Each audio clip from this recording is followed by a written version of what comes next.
నమస్కారం. ఆంధ్రప్రభ భక్తికి స్వాగతం.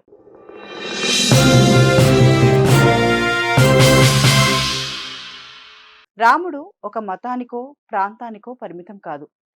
ఆజన్మ బాహుడికి యావత్ ప్రపంచ వ్యాప్తంగా భక్తులున్నారు. ఆయన జీవితం ఆదర్శప్రాయం. దేవుడే మనిషి రూపంలో పుట్టి, ఒక మానవుడు ఎన్ని కష్టాలు వచ్చినా ధర్మం తప్పకుండా ఎలా జీవించాలన్న విషయాన్ని రాముడు స్వయంగా చేసి చూపాడు. అందుకే అందరికీ ఆదర్శప్రాయుడయ్యాడు. గొప్ప కుమారుడిగా, గొప్ప భర్తగా, గొప్ప పాలకుడిగా, గొప్ప అన్నగా, ఇంకా చెప్పాలంటే ఒక మనిషి ఎలా జీవించాలో చెప్పేందుకు రాముడే ఆదర్శం.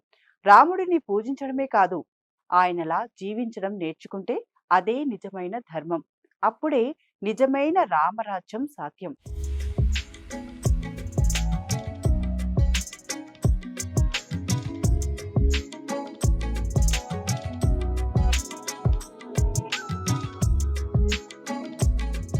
మనిషిగా అవతరించిన దేవుడి రూపం, మనిషి దేవుడుగా ఎదిగిన రూపం.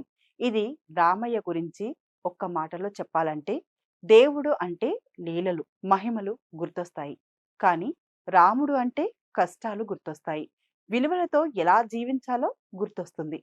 కష్టాల్లో కూడా ధర్మాన్ని ఎలా పాటించాలో తెలుస్తుంది. అందుకే రాముడు దేవుడిని మించిన మహోన్నత వ్యక్తిత్వం అయ్యాడు. నేటి తరానికి కూడా ఆదర్శమూర్తిగా నిలిచాడు. అలాంటి శ్రీరాముడి జీవితం నుంచి మనం నేర్చుకోవలసిన కొన్ని అంశాల గురించి ఇప్పుడు తెలుసుకుందాం. రాముడి జీవితమంతా కష్టాలే ఉన్నాయి. సింహాసాన్ని కోల్పోయినా, కట్టుకున్న భార్య దూరమైనా రాముడు ధర్మాన్ని మాత్రం వీడలేదు. తాను నమ్ముకున్న ధర్మం కోసమే జీవించాడు. మనం కూడా జీవితంలో ధర్మబద్ధంగా జీవించాలనే గుణాన్ని ఆయన నుంచి నేర్చుకోవచ్చు. చిన్న చిన్న ఇబ్బందులకే దారి తప్పి ప్రవర్తించే వారికి ఈ విషయంలో రాముడే ఆదర్శప్రాయుడు.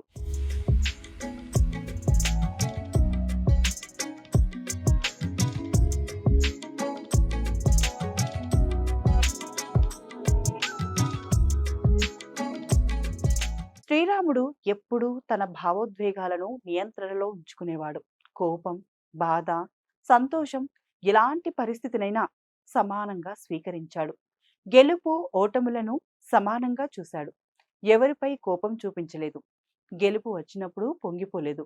కష్టం వచ్చినప్పుడు కృంగిపోలేదు.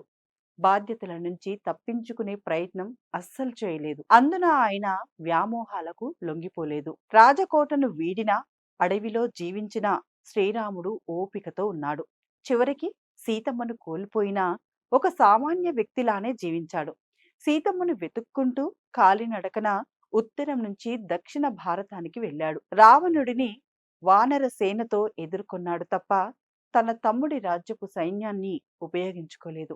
ఎన్ని కష్టాలు వచ్చినా ఓర్పుతో ఎలా జీవించాలో రాముడి జీవితం మనకు చెప్తుంది. ఇప్పటి కాలంలో తండ్రి చెప్పిన మాటను చాలా మంది అస్సలు లెక్క చేయడం లేదు, సరికదా? వారికే ఎదురు చెప్తున్నారు.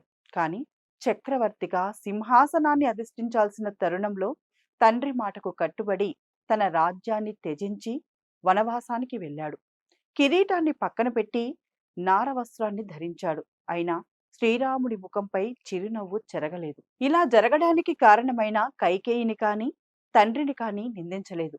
ఎంతటి దారుణమైన పరిస్థితులు వచ్చినా చిరునవ్వుతో ఎదుర్కోవాలనే గొప్ప సందేశాన్ని రాముడి జీవితం మనకు అందిస్తుంది. మరి మీలో రాముడంటే ఎంతమందికి ఇష్టమో లైక్ చేసి కామెంట్ చేయండి.